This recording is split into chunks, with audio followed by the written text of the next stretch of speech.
Saudara-saudari, selamat berjumpa. Pada kesempatan ini saya ingin mengajak Anda semua untuk merenungkan adorasi sebagai saat kita menyembah Tuhan Yesus yang mengajak kita untuk bermurah hati sebagaimana Bapa di surga itu murah hati.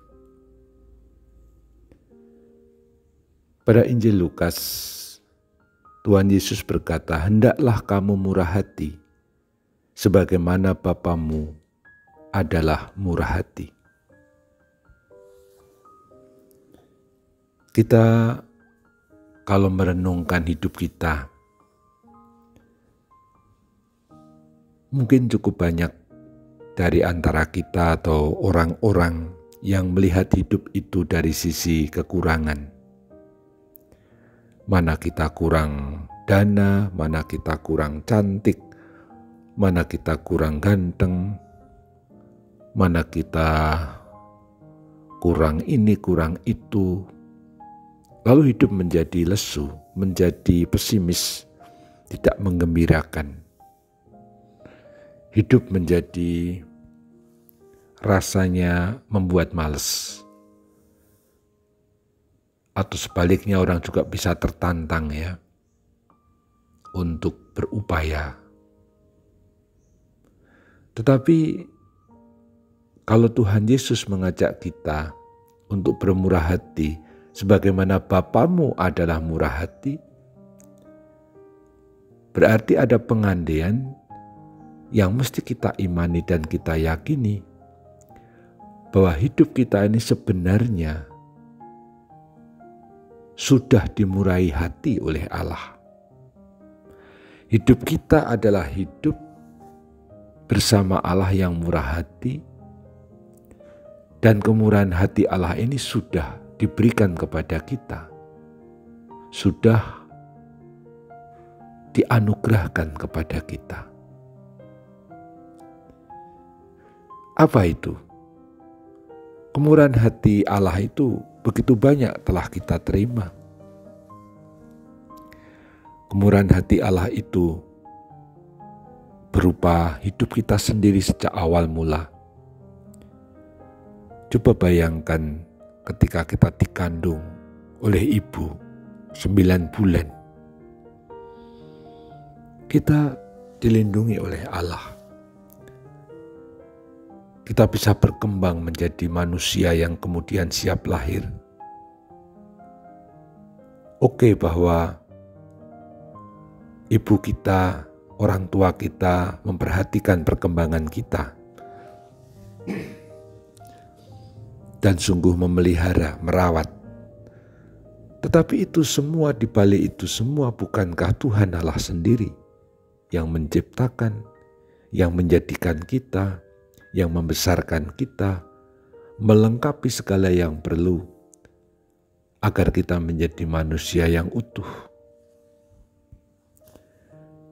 Dan ketika kita hidup pun, waktu masih kecil, belum tahu bahaya, apalagi kalau melihat anak kecil yang baru suka berjalan itu ya, ke sana kemari, mesti harus didampingi, ditemani oleh orang tuanya atau pembantu atau siapalah yang mengasuh supaya tidak jalan-jalan ke jalan raya. Coba kalau ke jalan raya ditabrak atau tiba-tiba jatuh ke lubang.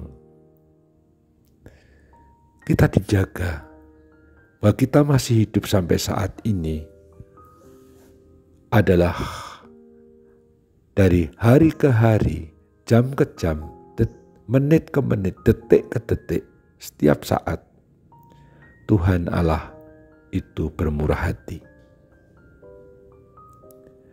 Tapi kemurahan hati Allah yang paling besar, yang paling agung adalah anugerah putranya Yesus Kristus yang telah menebus kita dari dosa, menyelamatkan kita, memberi pengharapan, sehingga kita bisa ambil bagian dalam hidup Allah, keselamatan kita. Dengan wafat dan kebangkitan Kristus, kemurahan hati Allah itu mencapai puncaknya. Dan kita menikmati itu ketika kita merayakan Ekaristi. Sebab saat itu kemurahan hati Allah bukan hanya ada dalam teori dan pengandaian-pengandaian yang memang sudah terjadi dalam hidup kita tadi, tetapi dalam rupa roti yang kita sambut dalam komuni.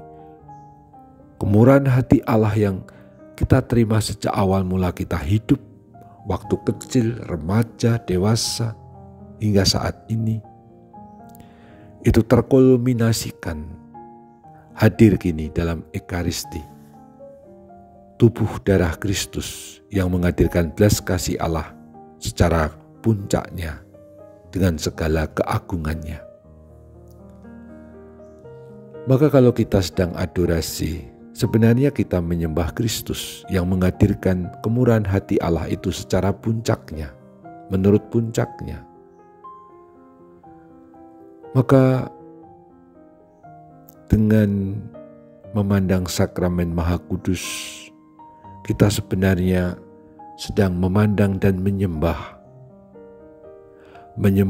Tuhan yang menghadirkan belas kasih kemurahan hati Allah, supaya kita semakin membiarkan kemurahan hati Allah itu memenuhi diri kita, mengisi seluruh hidup kita dengan kesadaran yang penuh, dan kemudian kita bagikan dalam hidup sehari-hari bagi sesama kita kemurahan hati tersebut.